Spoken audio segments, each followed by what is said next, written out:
Alors on va rester dans le domaine de l'Égypte, mais à une époque plus récente.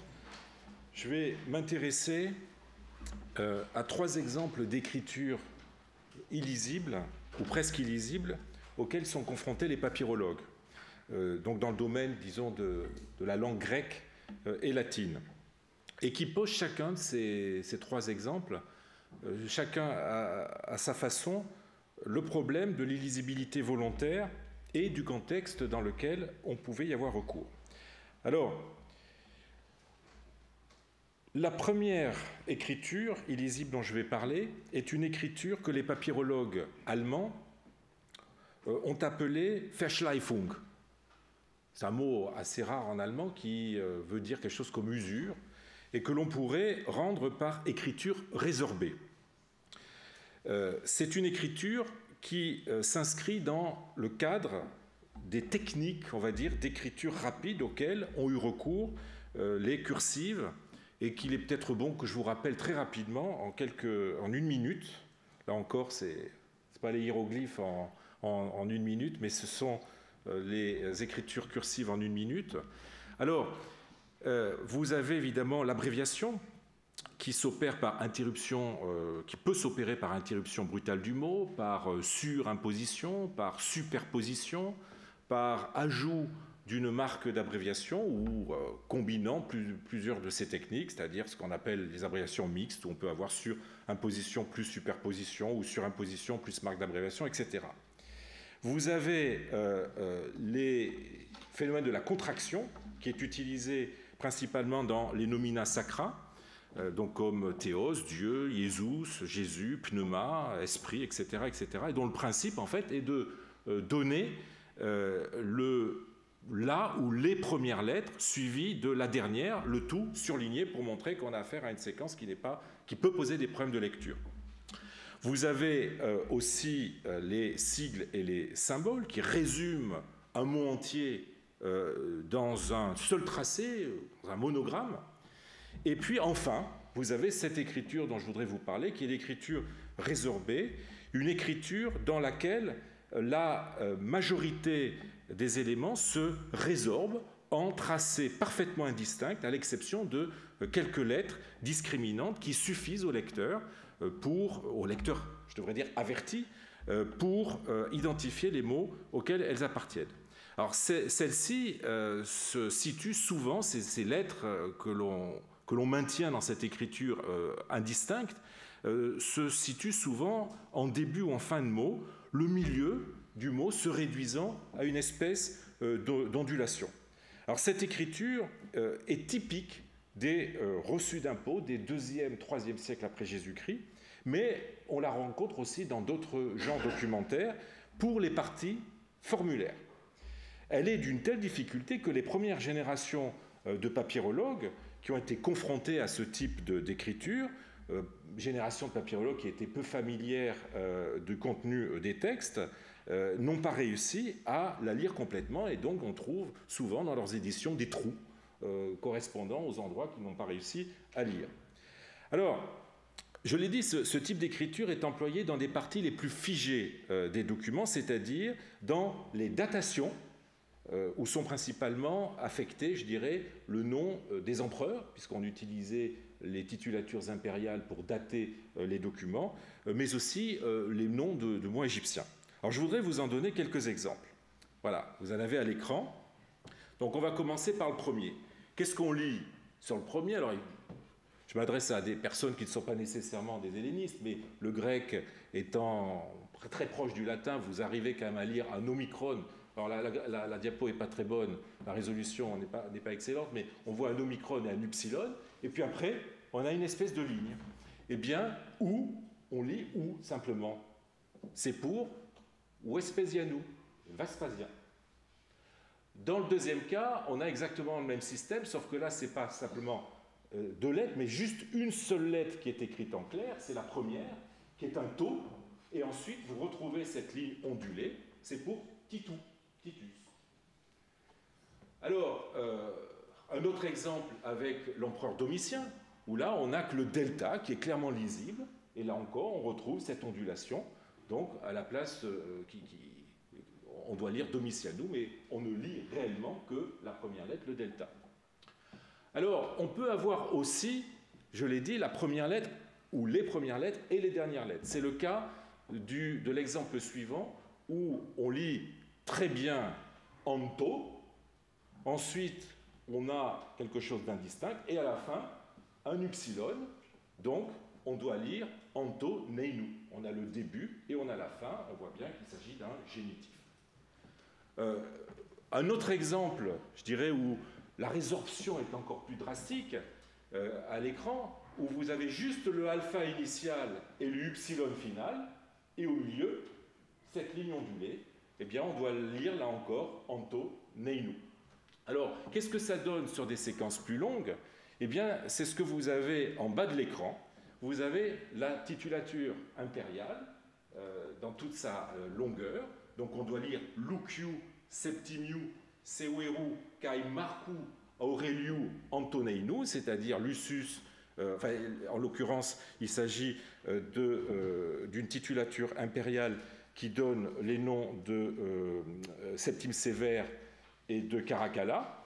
Eh bien, que lit-on en réalité? On lit un lambda et un upsilon pour Luciu, et au milieu, quelque chose d'indistinct. Pareil ici, on lit un sigma et à la rigueur un epsilon, mais encore, j'aurais dû marquer que le sigma ici est quelque chose qui pourrait être un upsilon, mais c'est même pas sûr. Ici, un sigma, alors on dirait que ça ressemble beaucoup à ce qui est ici, effectivement, c'est la même chose. Donc, sigma et upsilon. Le K, lui, est écrit en clair. Marcu est écrit en clair, mais par contre, nous n'avons que le début de Aureliu et le début et l'extrême fin d'Antoneinu. Il peut arriver aussi que l'écriture soit résorbée au point de disparaître purement et simplement. C'est le cas ici où on a le début du mot « ko », la fin du mot « dou », et au milieu, on s'attendrait à cette sinusoïde ou à cette ondulation, mais en fait, il n'y a rien, il n'y a plus rien. Et il faut lire « komodu ». Ce n'est pas proprement parler une abréviation, on est vraiment dans le cas d'une écriture résorbée. C'est pour ça d'ailleurs que dans les éditions papyrologiques, nous n'utilisons pas les parenthèses qui marquent les abréviations, mais nous sommes supposés éditer le mot en clair complètement, parce que dans l'esprit des gens qui écrivaient, il ne s'agissait pas de termes abrégés. Alors, la Verschleifung est aussi employée pour les noms autres que ceux des empereurs. Mais le recours à un tel système, pour des noms qui n'appartiennent pas à la titulature figée des empereurs, mais qui changent d'un reçu à l'autre en fonction des contribuables, eh bien, ce recours exige beaucoup de doigté et implique que l'on fasse très attention aux possibles confusions entre les noms et que l'on soit conscient des lettres ou séquences permettant de discriminer entre des noms souvent constitués d'éléments répétitifs. On a pris soin, comme pour les empereurs, de mettre en clair la première lettre ou les premières lettres, ainsi que les ou la ou les dernières lettres, ou en tout cas la ou les dernières lettres signifiantes avant la terminaison. Alors, je voudrais vous montrer plusieurs exemples. Le premier, on lit très clairement un psi, et à la fin, on lit tout, θ, omicron, upsilon. Au milieu, quelque chose d'indistinct. Donc, il s'agit là, en fait, d'une version résorbée du nom Psen Montu. Le problème avec les noms égyptiens est qu'ils commencent par des éléments qui sont communs et répétitifs, comme le pi ou le pa initial, qui veut dire celui d'eux, celui qui appartient à telle ou telle divinité, ou bien il commence par pété, c'est-à-dire donné par, qui est équivalent en grec de doros, dans les noms en doros. Et donc ces noms commencent par ces éléments un peu répétitifs, pé, pa ou pet, ou pété, et qui sont suivis ensuite du nom du dieu qui lui représente, je dirais, l'élément variant, l'élément distinctif. Il faut donc que le scribe, ayant recours à l'écriture résorbée, sache mettre en vedette, dans ce dernier élément variant, la lettre discriminante qui permettra de reconnaître le nom en question et de le distinguer de tel autre nom, dont sinon, eh bien, il serait homographe. Alors, je voudrais vous le montrer avec les deux exemples suivants, où vous avez en fait le nom Pamontes d'un côté et le nom Pétécone de l'autre, deux noms bien égyptiens. Eh bien, vous voyez qu'en fait, le scribe a d'abord écrit un pi et ensuite un oméga. Alors, on ne dirait pas, mais ça, c'est un oméga. Voilà, pi, quelque chose comme ça d'indistinct au milieu, et un oméga. Ici, on a exactement la même chose, pi, quelque chose d'indistinct, et un oméga à la fin. Mais vous voyez, en fait, qu'il y a une lettre supplémentaire devant, et c'est cette lettre, précisément, qui va permettre de distinguer Pamontes de Pétécone, puisque la présence de ce qui, voilà, donc les deux lettres sont, le début et la fin des deux mots sont identiques, ce qui fait la différence, c'est le qui, et c'est ce qui va permettre de lire Pétécone et non pas Pamontes. C'est cet élément qui discrimine, en fait, le nom du précédent. Alors, on le voit, c'est une écriture qui s'inscrit dans des systèmes d'opposition ou de discrimination interne complexes qui demandent une très bonne connaissance du stock onomastique existant et une grande rapidité dans les choix des éléments discriminants qui sont faits par les scripteurs. N'oubliez pas que ces reçus d'impôts étaient écrits très très vite. À la chaîne, il fallait aller très très vite. Il fallait prendre des choix, faire des choix extrêmement rapides.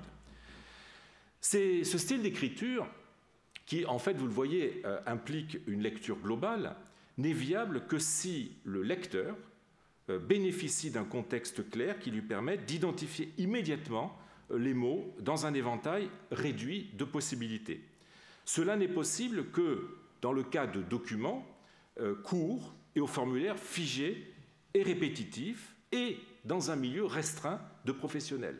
On ne pouvait pas utiliser ce type de système, par exemple, pour des lettres.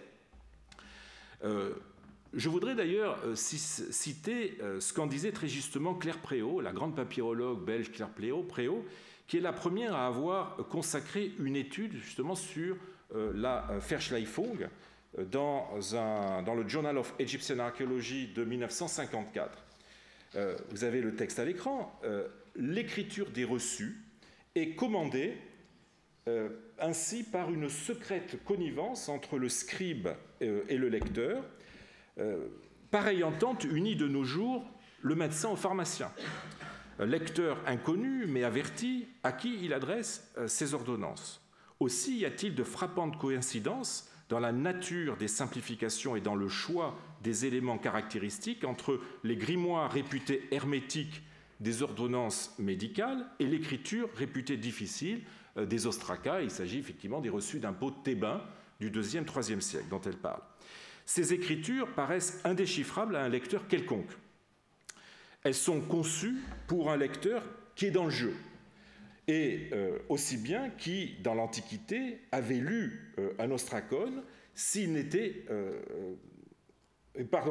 qui, dans l'Antiquité, aurait lu un ostracone s'il n'était du métier. Nous pouvons en être sûrs. Ce n'était guère le contribuable, le plus souvent pauvre paysan illettré, ignorant même la langue grecque. L'écriture nous confirme par son caractère que même s'il arrive que le contribuable le détienne, le reçu est fait pour l'administration. C'est un langage de service intérieur à l'usage de l'administration fiscale.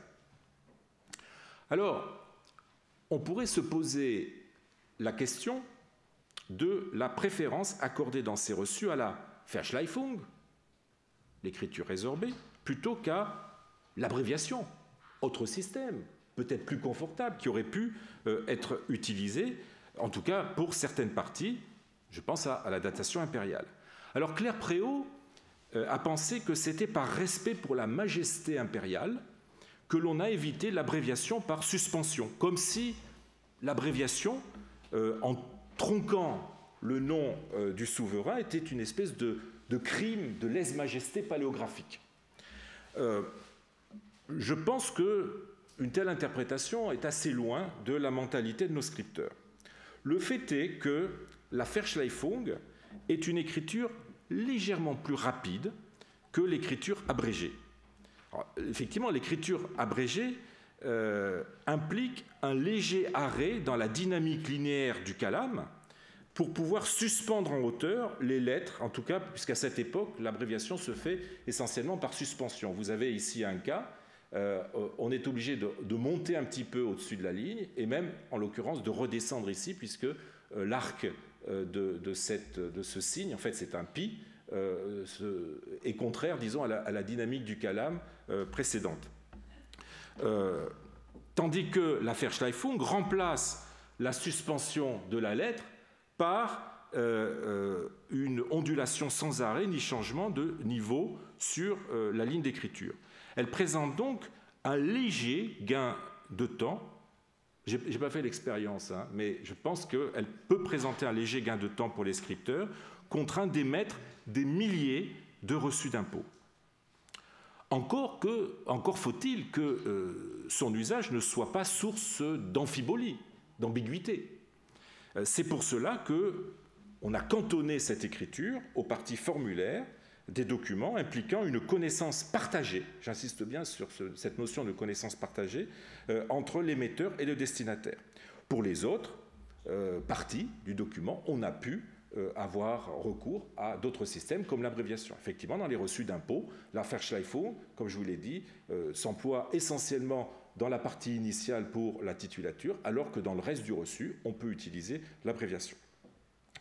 Alors, avec les reçus d'impôts, nous avons affaire à des textes courts, répétitifs, émis par de petits fonctionnaires et de peu d'impact. Aurait-on pu avoir recours à une écriture de ce genre pour des textes moins répétitifs, émanant de hauts fonctionnaires et destinés à un plus large public? La lisibilité était une vertu que le pouvoir a toujours recherchée pour les actes qu'il émettait et qu'il affichait. Ainsi, une lettre du préfet contre les charlatans de la fin du IIe siècle après Jésus-Christ évoque son affichage public dans les cités et les villages. Vous avez le texte à l'écran. Que chacun d'entre vous prenne soin d'afficher la copie de cette lettre publiquement dans les métropoles et dans chaque village.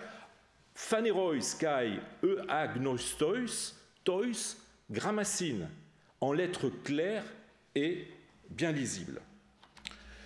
Ce souci de lisibilité est mentionné dans d'autres actes qui ont recours à un vocabulaire riche, et quoique cette journée soit consacrée à l'illisibilité, je vais peut-être prendre juste une minute pour développer ce vocabulaire de la lisibilité.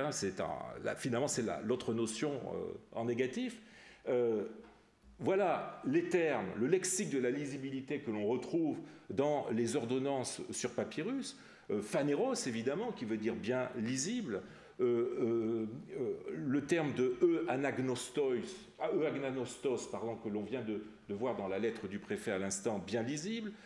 Ça fait clair, non ambigu. Eudela, manifeste, euséma, j'ai mis les noms au neutre puisque souvent ils déterminent le mot grammata, les lettres. Donc euséma qui offre un signe clair, d'où bien distinctif. Ces textes et ces ordonnances préfectorales où sont employés ces termes de la lisibilité trouvent un écho dans un passage du juriste Ulpien conservé dans le digeste que je vous donne maintenant. Je lis la traduction. L'affichage public, nous entendons qu'il se fasse en lettres claires de manière à ce qu'elle puisse être lue facilement du sol, c'est-à-dire devant la taverne ou le lieu où l'on fait commerce, non pas dans un lieu éloigné, mais bien en évidence. Et pourtant, cette recherche de la clarté graphique par les Romains a connu un contre-exemple. L'emploi dans les actes officiels de l'ancienne cursive latine à un moment où celle-ci n'était plus lue naturellement. Les papyrus, en effet, ont livré un certain nombre de procès-verbaux d'audience judiciaire, souvent tenus devant le juge par excellence de la province, c'est-à-dire le gouverneur. Dans l'Antiquité tardive, eh bien, ces actes sont dressés selon une diplomatique très figée, très stricte, qui mêle le grec et le latin. Alors, rapidement, comment ces procès-verbaux sont-ils structurés? Eh bien, il commence par un protocole qui donne en latin la date, le lieu, les parties litigantes présentes, avec aussi leurs avocats, éventuellement leurs mandataires. Ils se poursuivent par les débats, c'est le corps même de ces procès-verbaux, des débats qui se présentent sous une forme dialoguée au style direct, le plus souvent en grec, chaque prise de parole étant introduite par le nom, le titre et la fonction de l'intervenant, toujours exprimés en latin. Voici un exemple, j'ai mis en gras ce qui est en latin dans le texte. Vous voyez, Flavius Leontius Beroia, le clarissime praeses de Thébaï dit, donc ça c'est en latin, et ensuite le contenu de son discours au style direct est donné en grec. Et à nouveau, il dit à l'officium, frappez-le. Donc frappez-le est en grec. Et après l'avoir battu au nerf de bœuf, Flavius Leontius Beronicianus, le clarissime praeses de Thébaï dit, tout ça en latin, et après le contenu de son discours sera en grec, etc. etc. Ces procès-verbaux se terminent par la sentence qui est donnée en grec ou plus rarement en latin.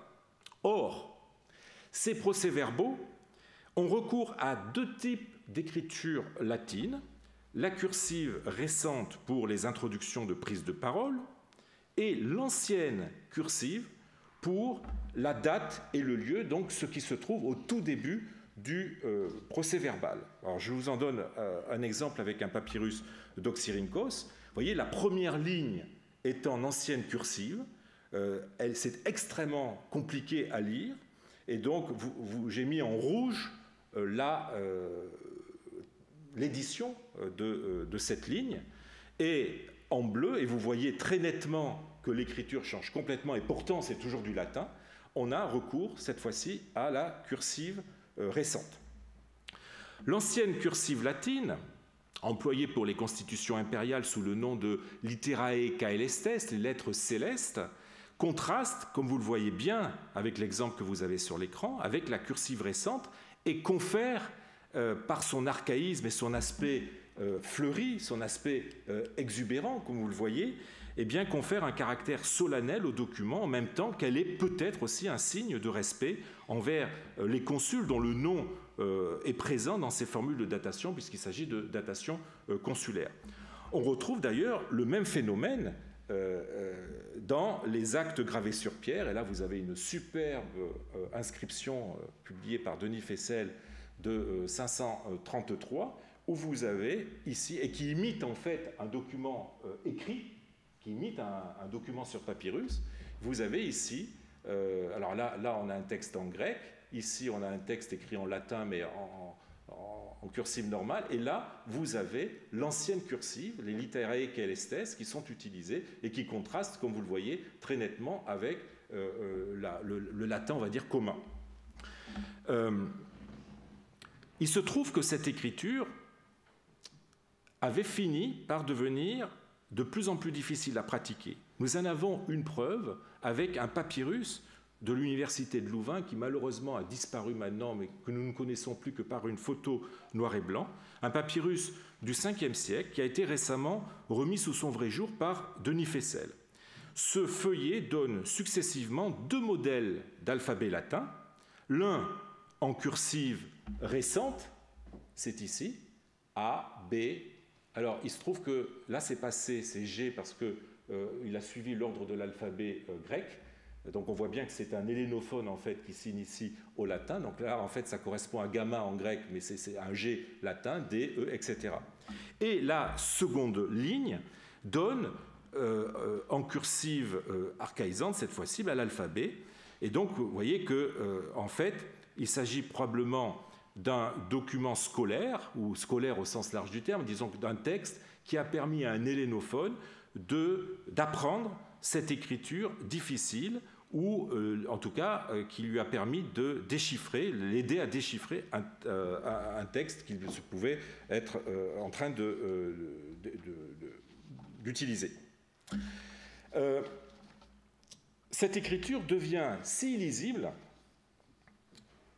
hors des milieux administratifs spécialisés, que Justinien est obligé, en 537, dont nous sommes peu de temps après l'inscription que je vous ai montrée tout à l'heure, est obligé d'enjoindre aux fonctionnaires des tribunaux qui y ont recours pour les dates de leurs actes, d'en donner une traduction en cursive récente ou en grec. C'est la fameuse Novelle 47 qui date du 31 août 537.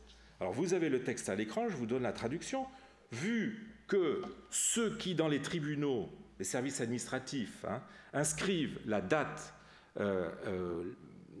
l'indiquent avec ces lettres-là qui sont peu claires et antiques, qu'on prenne soin en tout tribunal, après ces lettres de l'Antiquité, d'en mettre d'autres au-dessous, à savoir celles qui sont communes et claires pour tous, qui puissent aisément être lues de tous et qui indiquent la date des actes pour éviter de tourner autour à la recherche de la date et puis, comme on s'y perd, d'attendre jusqu'à ce qu'on rencontre un homme qui connaisse véritablement ces lettres. Que si la suite, après l'entête en lettres peu claires est en lettres grecques, on met au-dessous la date en lettres grecques. Mais si le texte du document tout entier est en latin, que la date soit écrite en lettres latines, placée au-dessous de ces caractères peu clairs, en lettres qui auront au contraire un style d'écriture plus clair et pouvant être lu de tous ceux qui ne sont pas entièrement ignorants des caractères latins. Les deux styles d'écriture ici évoqués correspondent aux cursives anciennes et récentes que l'empereur oppose, et là je reprends l'analyse qu'en a faite Denis Fessel. La première est antique, peu claire, connue des rares spécialistes, la seconde est commune, claire, accessible à la plupart. Conservateur par principe, Justinien n'entend pas renoncer au style ancien, même indéchiffrable. Une date de ce genre présentait l'avantage de distinguer au premier coup d'œil un procès-verbal officiel d'un acte privé. En Orient comme en Occident, la date initiale des acta restera en langue latine et en cursive ancienne.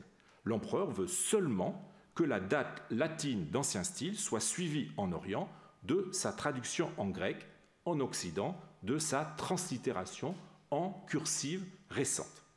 Eh bien, il se trouve que nous avons un exemple de cette mise en pratique de la décision impériale avec un papyrus latin de Ravenne que vous avez à l'écran. Alors, l'image n'est pas très bonne, mais je vous ai mis le tout début, les deux premières lignes de ce papyrus à l'écran, l'édition des deux premières lignes. Eh bien, vous voyez que la date est d'abord exprimée à la ligne 1 en cursive ancienne et elle est ensuite répétée en cursive commune, on va dire. Elle est translittérée en cursive commune. La cursive ancienne, donc, continuait à être utilisée un siècle, nous sommes en 625, un siècle après que Justinien en constatait son illisibilité.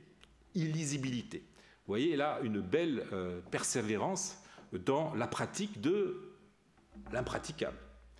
L'emploi de la cursive latine à l'époque proto-byzantine est un exemple, je trouve, éloquent d'écriture illisible pratiquée au nom du prestige qui est attaché à cette écriture du fait de son archaïsme et de sa spécialisation à une certaine époque dans les actes impériaux. N'étant plus adossée, on va dire, à une pratique vivante, cette écriture, tout en s'étiolant, eh bien, ne se maintient que par le rôle symbolique qui lui est dévolu. L'usage et la compréhension s'effacent devant le prestige presque magique du signe. Ce processus se trouve encore accentué avec le dernier exemple d'écriture illisible que je souhaiterais vous présenter ce matin. À partir du 5e siècle après Jésus-Christ, on a pris l'habitude en Égypte d'apposer une espèce d'estampille sur la première feuille qu'on appelle techniquement le koléma du rouleau. Alors voilà à l'écran à quoi ressemble un rouleau. La première feuille du rouleau qui présente, le rouleau est constitué de feuilles qui sont collées les unes aux autres, de kolémata qui sont collées les uns aux autres, eh bien, le premier koléma présente une orientation fibrale qui est différente du reste du rouleau. Les modernes ont pris l'habitude d'appeler ce premier feuillet le protocolone. Eh bien, sur ce protocolone, les anciens ont pris à partir du 5e siècle, même toute fin du 4e, surtout à partir du 5e siècle, l'habitude d'apposer, au moment de la manufacture du rouleau, eh bien, une estampille, voilà, au milieu, qu'ils appelaient eux-mêmes, à l'époque ancienne, protocole. Cette estampille comporte le nom du comte des largesses sacrées, qui est un très haut fonctionnaire financier byzantin, donc le comte des largesses sacrées en fonction, celui de son représentant et la date. Elle semble avoir donné au rouleau une valeur juridique encore controversée, se restreignant d'ailleurs peut-être au notariat constantinopolitain. N'oublions pas que les rouleaux étaient exportés à Constantinople. Les rouleaux égyptiens étaient exportés à Constantinople. Toujours est-il que, dans un premier temps, ces estampilles étaient tout à fait lisibles, comme le montre cet exemple à l'écran. Donc, voilà l'estampille ici. Je vous ai mis, alors elle est malheureusement lacunaire, mais je vous ai mis le texte ici. Donc, vous avez le nom du comte des largesses sacrées qui est ici, de son représentant. Bon. C'est une écriture qui est assez cursive, mais qui est tout à fait déchiffrable. Mais très vite, parallèlement aux estampilles qui continuent à être lisibles, eh bien, se sont développées des estampilles très stylisées au point d'être presque illisibles, comme en témoigne cet exemple, où seule la première lettre de chaque ligne est lisible. Là, on voit bien un phi, là, on voit bien un lambda, ici encore un lambda, et tout le reste, en fait, n'est qu'une espèce de petite ondulation, de gribouillage, qui ressemble d'ailleurs assez fort à ce qu'on a vu dans le cas de la Verschleifung. L'éditeur, d'ailleurs, qui donne cette édition, qui semble ne poser absolument aucun problème du point de vue de la lecture, confesse que la lecture de ce protocolone, je le cite, réalisée par une main mécaniquement routinière, n'est rendue possible que grâce au formulaire et au parallèle. À l'époque de Justinien, ces estampilles vont connaître une stylisation accrue qui aboutit à une totale illisibilité. Voici un exemple de rouleau, alors qui cette fois-ci est utilisé dans le sens vertical, et vous voyez en fait le protocolone est ici, et voilà ce que sont devenues ces estampilles. Donc là c'est un exemple de 570 qui montre quoi? Qui montre que, l'estampille envahit toute la surface de la feuille initiale du rouleau, qu'elle n'est plus tracée au calame, comme on l'a vu avec les exemples précédents, avec les deux exemples précédents, mais cette fois-ci au pinceau, et avec un grossissement du trait qui, évidemment, ne concourt pas à la lisibilité. L'écriture devient une écriture bilinéaire qui joue sur la verticalité, où, à l'exception de quelques lettres encore reconnaissables, là vous avez un phi, là vous avez un kappa, là vous avez quoi? J'ai l'impression que mon rond a bougé, il doit y avoir un θ quelque part. Voilà, là vous avez un θ. Bon, donc il y a quelques lettres qui sont lisibles, mais à l'exception de ces quelques lettres, eh bien tous les éléments de l'écriture se résument à des traits verticaux parallèles qui sont ligaturés par le bas, et donc qui sont ouverts en fait en haut. Et ensuite, les lignes, c'est le quatrième phénomène, les lignes se touchent les unes les autres sans interligne pour les séparer, et le haut de la première ligne, qui normalement restait ouvert, est verrouillé et barré par un trait, et fermé, disons, par un trait horizontal. Donc on a vraiment l'impression d'une espèce de quadrillage. On peut se demander si l'on est dans le domaine de l'écriture ou dans celui du dessin. On reconnaît malgré tout certaines lettres qui forment des séquences quelque peu pertinentes. Alors, je vous donne la transcription qu'on a proposée dans une étude fondamentale sur les protocolas, Jean Gascou. Voilà, selon lui, ce qui est lisible et ce qui n'était pas illisible. Ce qui est illisible, il les a signalé par des traits verticaux. Donc on reconnaît le gentilice Flavius le prédicat honorifique endoxotatos, on a juste l'élément dox, un gloriosissime, les dignités donc, du comte des largesses sacrées, comme, comes le comte. Ici, on a tric, qui est un élément de patricios, patricius, patrice, mais on n'a pas son nom. En revanche, celui de son représentant qu'on attend à la troisième ligne semble se deviner ici. On a un delta, un rho et un θ epsilon. On pense évidemment au nom Dorothéos, Dorothée. Voilà, donc seule l'armature consonantique est maintenue et le reste est signalé par des traits horizontaux. En bref, les quelques lettres lisibles nous font deviner des séquences plausibles, mais toujours de façon partielle. On a l'impression que ces estampilles n'étaient plus destinées à être lues, mais qu'elles relèvent d'une esthétique de l'image où seuls certains éléments fossiles rappellent leur contenu. Un exemple de quelques décennies postérieures à celui-ci témoigne d'une accentuation du processus d'illisibilité. Il s'agit d'un protocole du début du 7e siècle qui vient de Thèbes. Les lettres reconnaissables sont moins nombreuses et surtout, à l'exception du phi initial, enfin du flavus, parce qu'on voit en fait un phi, un lambda, puis une marque d'abréviation, eh bien,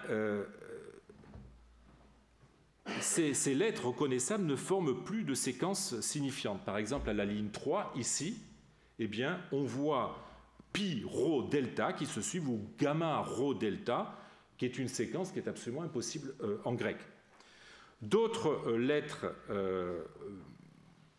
reconnaissables en dehors des traits verticaux ont des formes qui n'ont plus rien à voir avec des lettres. Regardez ici, ou là, on a des choses rondes au début des lignes, et puis des choses ondulées, qui ressemblent à des xi ou des zeta, systématiquement en fin de ligne. Donc, ces éléments assument une fonction complètement décorative. Assurément, nous ne pouvons plus parler d'écriture, mais d'une image qui singe l'écriture sans même plus essayer d'en maintenir des éléments signifiants. C'est le symbole, en fait, que représente l'estampille qui compte, tel un timbre qui donne un relief officiel au rouleau et non plus le texte qu'il est censé contenir.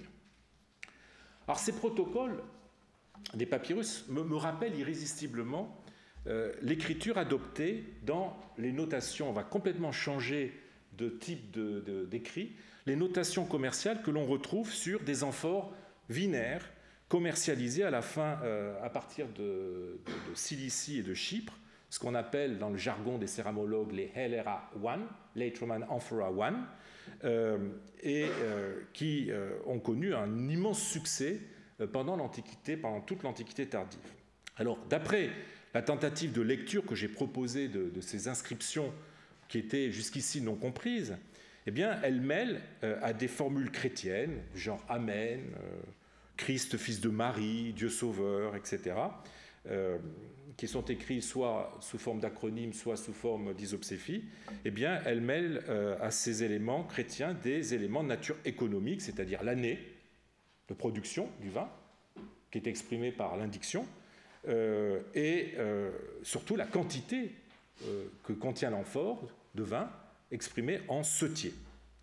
On pourrait s'étonner que le principe d'illisibilité volontaire s'applique à des inscriptions qui sont de première nécessité pour les échanges économiques. On a besoin de savoir ce que contient une amphore et combien elle contient, quelle est la quantité de cette amphore dans les échanges commerciaux. Bien, en fait, on constate que seules les formules chrétiennes, qui ne sont pas d'une absolue nécessité pour le négociant ou l'acheteur, eh bien, seules ces formules deviennent illisibles sous l'effet d'une stylisation semblable à celle qu'on a vue à l'œuvre dans les protocoles, tandis que les éléments importants, c'est-à-dire la date et leur quantité, eux, sont toujours lisibles. Et je voudrais vous en montrer des exemples. Alors voici quelques exemples de ces notations économiques, enfin, ces inscriptions qu'on appelle dipinti ou tituli picti sur les amphores, vous voyez qu'effectivement, on a un style d'écriture qui est très proche de celui des protocola. Et voici le déchiffrement que je propose de 2 de ces inscriptions. J'ai mis en rouge ce qui me paraît être lisible par un lecteur normal. Donc vous voyez l'indiction qui est très importante, parce que c'est ce qui détermine quand même dans les échanges commerciaux, savoir de quand le vin a été produit, c'est une donnée extrêmement importante. Donc l'indiction est lisible, de même que la quantité est lisible. Ici, vous avez 29, 1/2, 1/4. Tout le reste, notamment cette partie-là, est extrêmement difficile à lire, mais probablement est une forme stylisée du Kimugama, c'est-à-dire Christ, le Christ engendré par Marie, qui est donc une de ces formules chrétiennes extrêmement fréquentes dans les documents de l'Antiquité tardive. Et là, vous avez exactement la même chose ici. Ce qui est principalement lisible, c'est la quantité, le reste ressemblant à cette série de traits verticaux qu'on a vus dans les protocola. On a là un exemple intéressant d'écriture dont la lisibilité varie de façon interne selon l'importance des informations qu'elle véhicule. Plus elles relèvent du pragmatique, plus elles sont lisibles, plus elles tiennent du symbolique, plus elles se déforment jusqu'à acquérir une fonction décorative. Et je dirais même que le fait qu'elles concernent les formules chrétiennes établit peut-être un lien entre illisibilité et transcendance religieuse. C'est un sujet difficile à traiter. Je mets quelques points de suspension là. D'autres probablement reviendront là-dessus. Mais c'est un lien, disons, qui ne manquera pas, à mon avis, d'être évoqué aujourd'hui. Alors, je voudrais juste conclure. Les 3 exemples d'écriture illisible, ou en tout cas presque illisible, que je vous ai présentés, montrent les diverses fonctions que l'illisibilité pouvait acquérir dans le domaine paléographique. La première, la Verschleifung, est une écriture économique qui simplifie volontairement les éléments formulaires et répétitifs pour privilégier les éléments plus spécifiques. Ce principe d'économie, qui peut en théorie tendre vers l'indistinct et donc l'illisible, étant contrebalancé par le réseau fermé qu'impliquent ces écrits destinés à des professionnels maîtrisant parfaitement ce système d'écriture et les informations qu'elle est censée véhiculer. Donc c'est une écriture apparemment illisible ou, disons, illisible pour les non-initiés. L'ancienne cursive latine, elle, est une écriture qui est devenue illisible avec le temps. Elle se maintient pourtant, malgré cette illisibilité, dans les parties initiales de certains documents, non pas parce qu'elle est plus économique, bien au contraire, vous avez vu comme elle est exubérante, elle prend beaucoup plus de temps à être tracée, mais du fait de la charge symbolique qui est la sienne à cause de l'emploi qu'on en faisait jadis dans les documents émanant des personnages les plus éminents de l'Empire, les empereurs.